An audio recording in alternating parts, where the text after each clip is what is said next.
ልጅ እያለሁኝ ብዙ ጊዜ መስማት የተሳናቸው እህቶች አሉኝ እያልኩኝ ለብዙ ሰዎች እናገር ነበር። አብዛኞቹ ይደነግጣሉ። መስማት የተሳናቸው ትምህርት ቤት ይሄዳሉ እንዴ? ስራ ይሄዳሉ?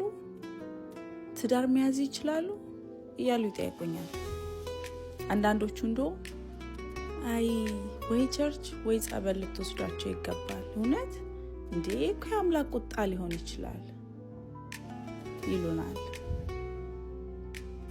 ነገር ግን ልክ 10ኛ ክፍል ስደርስ ሰዎች ለሚሰጡኝ የተዛባ አመለካከት ምንም ትኩረት መስጠት አቆምኩኝ። ለምን? ልዩ ፍላጎት የሚባል ክበብ ተቋቋመ።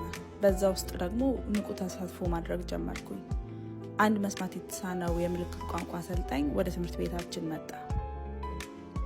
በወቅቱ እኔ በእህቶቼ ምክንያት ምልክት ቋንቋ ስለምችል እኔና እርሱ ስናወራ፣ ሌሎች ተማሪዎች ደግሞ እኛን ብቻ ሲመለከቱን፣ የሁሉም ሰው ትኩረት እኛ ላይ ሲሆን ልዩ ስሜት ተሰማኝ፣ ኩራት ተሰማኝ።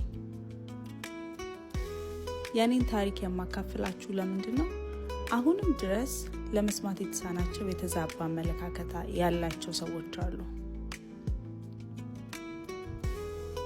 ሁላችንም ግንዛቤ እንዲፈጠር አስተዋጽኦ ማድረግ አለብን።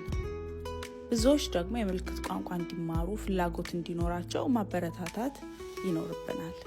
መስማት መሳን ማለት ምንም ማድረግ አለመቻል ማለት አይደለም። ያ የተዛባ አስተሳሰብ ነው።